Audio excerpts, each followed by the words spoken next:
وبه نستعين والحمد لله رب العالمين. قصائد مقولات الشعراء، نعرف شيء وشيء ما نعرفه، والمعذرة من المستمعين اللي يسمعون القصائد إذا فيها نقص ولا شيء فيه مني ولا هي من الشعار. الشعار عبد الله ابن عثمان ابن فلاح الخذامي الواهبي الشهراني.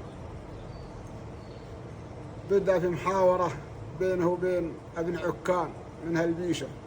وابن عكان اللي بدأ بالشعر يقول من عقبها بيراكبون فوق نيسان،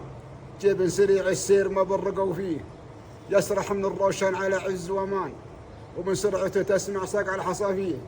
من صاك الجزيرة ومن صاك ابن عثمان، غمر على الطالات بحد بغاطيه، عبد الله اللي في اللقى صقر شهان، وإذا شهر بالناب تسجد حباريه، واللي فاه العانية تذبح لحايل الضال، يسعد والله يا عرم من يعانيه، ثم قولوا له المرسدس يا خال من وارد المال، عليك الخطر واحذر لا تباريه. ده الوالد رحمة الله عليه المسلمين قال حطيت مستقبلات خطة ابن عكان 90 مليون فزوا له طاريه، يراك بللها كفارا وجنحان، في 4 دقائق تودي العلم راعيه، من صاك الجوازات ومن صاك ابن عكان، غمر ماقفه ما حد يجي فيه، ثم قولوا له حنا ما نديب ابن عثمان، وخط جعلناه في يدك وش ملهيه، ترى المرسدس لطمر في البحر يا ابن عكان، تطفى المكينة ويضيع مال راعيه، ترى القدس ما هو فوت هو عمان،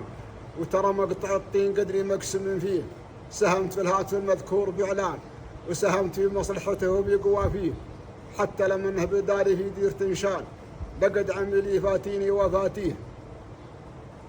كان الهواجيس في صدر ابن عثمان، مزمار تركي يغني والجرس فيه.